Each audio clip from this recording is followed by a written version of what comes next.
everyone, welcome back to my channel. Welcome back to Megan's View. Thank you so much for coming back this week and continuing to watch my videos, supporting me, and just really coming along this journey on my little channel here. That was a whole extra intro and I'm sorry, but I'm just always excited to start a new video off just because being on this YouTube journey here and just kind of like starting this off has just been a really fun ride. So I guess that's why I want to start off, I should say, my intro with a bit more love than usual, just because I'm just really enjoying my time doing this. But all the, you know, heartfelt stuff, let's just get that out the way. But I am back with another video this week, and I wanted to get back into my geek bag because I feel like now that I've been off, because even like my last video was my pickup video, but there were more like novels, sci-fi novels, not comic book based. And as y'all know, I'm a big like nerd for comic books and movies and stuff like that. As you can see, I'm wearing my all-time fave, and as you can see from the bottom as well too, but my all-time fave comic house is Marvel. I have a ton of their shirts, but just decided to wear something classy and just simple. But as you can see by the title, I wanted to talk more about my love for comics and more of my love for Marvel, but I wanted to do it this way of just talking about 6 characters that really always grab my attention but are not really that well known movie wise, and unless you like dive deep into the comics, you won't really know of them. So they're kind of less popular. Some of them are on the rise, I should say, because they're going to be coming up with new shows that are going to include some of these characters, and as well as, you know, the universe is ever growing with the Disney Plus series coming out. Like we have Loki, WandaVision, all that kind of stuff, introducing new characters, and then of course the new movies are going to be coming out, introducing more new characters as well too. So it's not like, you know, it's going to be bleak that we're not ever going to see these characters, but as of right now they are not really that well known, and I just wanted to shine them some light and also tell y'all about them. So basically I'm giving y'all the little quick edge up in case you didn't know. Say if you're a casual fan and you didn't know any of the characters. Next time in a conversation, if you're ever in a conversation, hey, I heard about this one character named so-and-so. So yeah, I know something, or whatever the case may be. But I want to do lesser known characters because, like, you know, they are just as amazing as the ones that we all know. But you know, everybody has their own unique powers, unique stories. And I didn't use the internet for this because, as big of a fan as I am, I actually have 3 encyclopedias for Marvel. I have like one that came out back in 2015, another one that came out in 2017, and I have the one that came out in 2019. And then I have like 3 ultimate guides to really talk. I actually have 4. One of the ones I'm going to be using is this is my most recent encyclopedia. This was one that came out in 2019. Look at just how good it looks. Look at how good it looks and look how big it is. I had a tab on because I wanted to tab the characters I was going to talk about.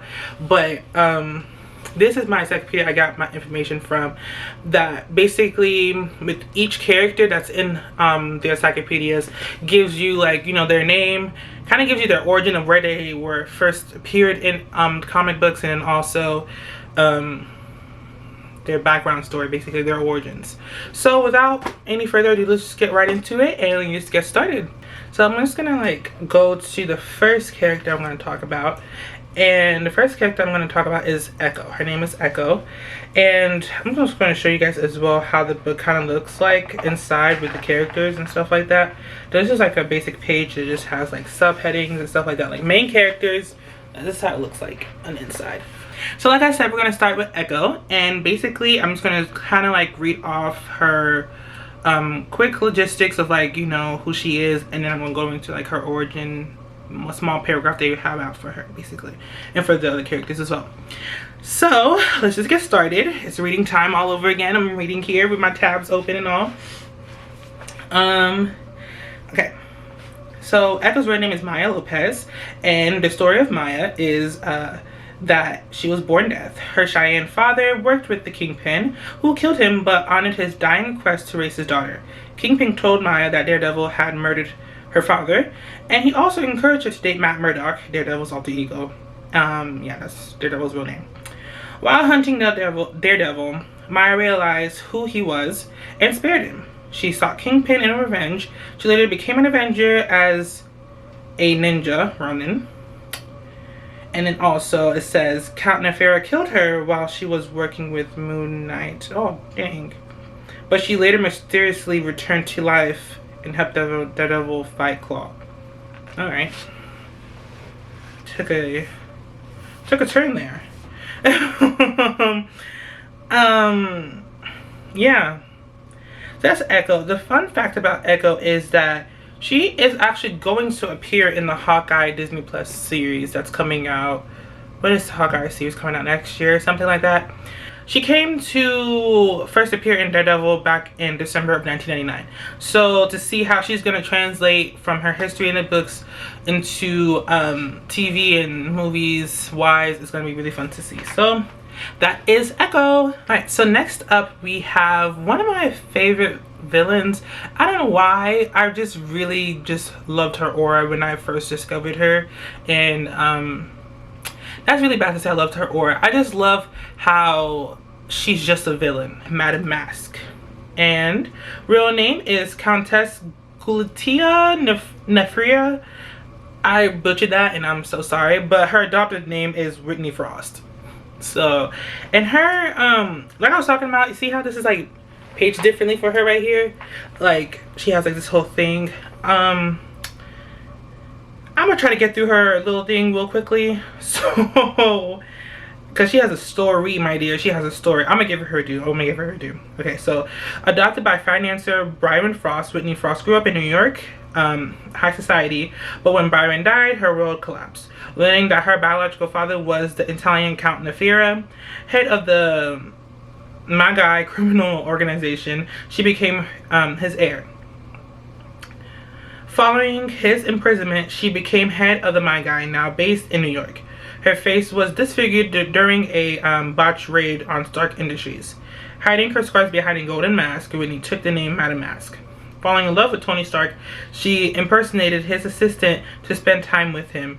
But when Tony was unable to save her father's life, she resumed her role as director of the Magi. Over the years, Whitney made several clones of herself, killing them when they served their purpose. Ooh. Some of this stuff I'll be forgetting I read. Oh, goodness. Okay. One known as Mask worked briefly with the Avengers before being killed. Whitney supposedly renounced her criminal past after witnessing her clone's sacrifice, but she served as the Hood's top lieutenant. Oh my goodness. His new crime syndicate. He healed her face with the reality gem. She later fought with Kate Bishop, who was aka Hawkeye herself, and tried to find magical items with which to empower herself. This brought her into conflict with both Iron Man and a reformed Dr. Doom. Doom managed to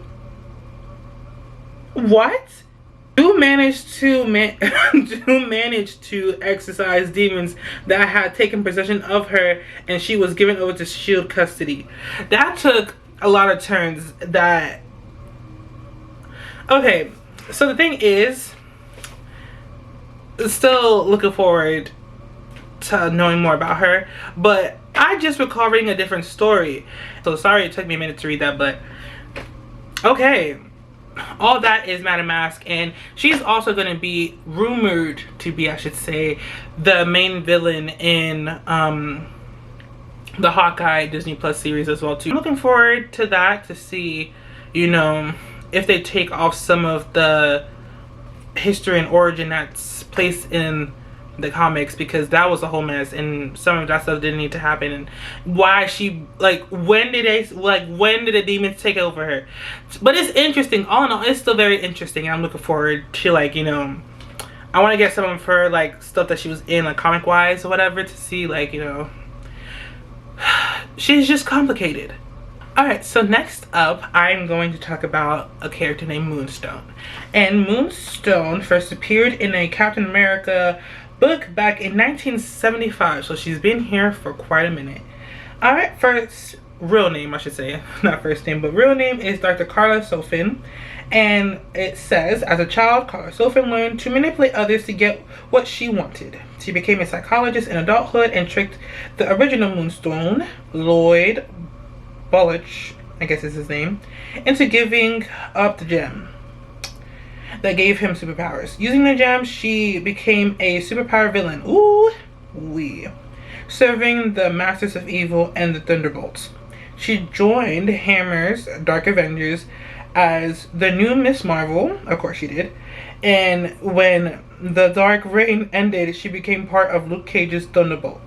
After serving time in Shield's Pleasant Hill prison, Carla joined the Winter Soldier's new Thunderbolts through consistent leadership. It's Moonstone. So, I really was drawn to the fact that she manipulated others. I don't know why. It just gave me Loki vibes. It gave me sorceress vibes. It gave me, you know, I control things around here and you will go with my way or it's the highway. And I like that. Villain wise, because I just feel like, you know, let villains be villains. You know, they're there for a reason. Villains are, you know, bad people. Let them be their villains story wise. Villains in real lives can, you know, go where they need to go away from me. Alright, so next up we have Morgan Le Fay. And I just want to start off to say that I believe she is going to be, if I'm not mistaken, I just hear a lot of rumors because I see it on like Instagram, on the many pages. I don't follow these pages, but they end up in my Explore page or whatever. But I heard she may also be in Doctor Strange Madness with the Multiverse, whatever that movie is called, the second movie from Doctor Strange. And here's why. Alright, so she first appeared in Spider-Woman #2 back in May of 1978, and her real name is Morgan Le Fay, or Morgana. Anyway, so she is a sorceress.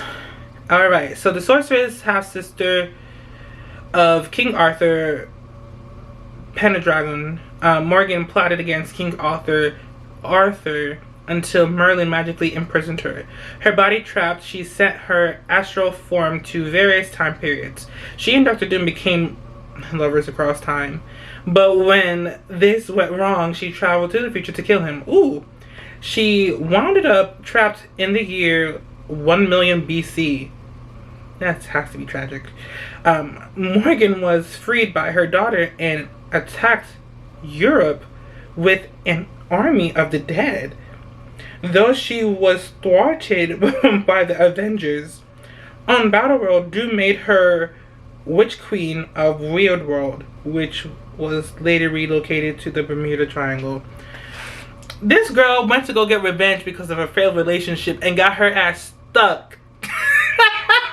That is Morgan Le Fay, and if she is going to be in Doctor Strange, I'm looking very forward to it because a female sorcerer who is that powerful, like, you know, as you can see, the pettiness is there, the vengefulness is there of her evilness. I didn't really mean to pick out so many, maybe I did subconsciously, I don't know, but a lot of these female villains just like really give me power because, you know, if there's just too many male ones. But and as you guys know, I'm always about showing more females in comics. I have a whole blog which is linked down below, Femde Comics. But that tickled me, okay? Ooh, they have a toxic relationship because then they get back together low-key and he makes her queen of Weird World. Like, was that a compliment? Was that a cute thing? It is called Weird World. Okay, all right, so I'm done getting my little giggles on. Next up we have a girl named Oya, and this one is near and dear because Oya. Oh, okay, sorry. This one is near and dear to me because her real name is, I don't know if I'm saying her first name right, ID, or is it, I'm just gonna say ID. I'm sorry if it's incorrect, but ID Okonkwo, and, you know, for any of my Nigerians watching, you know what that means. Basically, I'm just gonna go ahead and say what her bio says. 14-year-old ID Okonkwo was one of the 5 lights, the first 5 mutants to manifest their powers after M-Day. A religious girl growing up in Nigeria. Ooh, okay, Marvel, I see what's going on. Love. Okay. sorry, okay, she in Nigeria, she was horrified to discover her powers, as were many others in her village who considered her a witch. Of course they did. Of course they did. Storm and Hope Summers came to her rescue. She lived on Utopia with X-Men for a while, but later moved back east to one of the first students at Wolverine's new Jean Grey School of Higher Learning, I should say. And she first appeared in Uncanny X-Men issue number 528 back in November of 2010. Now, this is a new one that I didn't see in the other encyclopedias. So that's Oya, and I'm about to get into her. Y'all need to put her in something. I want to see, since the X-Men is coming to the MCU, y'all need to bring her out. You just do, okay? I don't care. I want to hear nothing about it. Period. Ooh, let me rewind back real quick because I didn't tell you guys Oya's powers. And her powers, abilities, is that she can move temperature from one place to another, generating fire and freezing cold. So that's her power. So our last female character I'm going to get into is named Trinary. So her real name is Trinary, and basically she was a former thief. It reads, Trinary is a mutant from India who has telepathic abilities. She used to take money from the bank accounts of India's 25 richest men and share it between every working woman in the country. She was caught by the Indian Mutant Defense Force and imprisoned, but rescued by Jean Grey's X-Men. Soon after, she used her powers to free Storm from the control of a nanite Sentio created by Cassandra Nova. Trinary later started to use her powers to control an old Sentio nicknamed Sentio X, often used as transportation by the team. And she first came to appear in X-Men Red #1 back in April of 2018. So she's very new. 3 years in a Marvel universe, but now that I know she's in there, I'm gonna go get X-Men Red. I see it all the time in the bookstore, so I'm definitely gonna go get it. And yeah, that is our last character. That's Trinary, and that is gonna wrap it for my list. Thank you guys so much for watching. I really enjoyed doing this just because I love having the excuse to go through my encyclopedias. Now, I could really create a lot of content, a lot of Marvel things. Let's just be real. But yes, I wanted to show you guys and let you guys know some of unknown characters that are not really known, to look out for them because they are going to make some appearances, all that fun stuff, all that jazz. Just want to put you guys on into it. So basically, but thank you guys so much for watching. Comment down below any characters you found interesting, or any characters I should be aware about that you feel like I don't know about, so we can just talk about it, of course. And make sure you hit that like button, make sure you hit that subscribe button, make sure you share as well to other nerds, to other people who may find this interesting, or just show this video around. Basically, I just want to thank you guys so much once again, and that's gonna wrap it up, and I'll see you guys next week. Bye.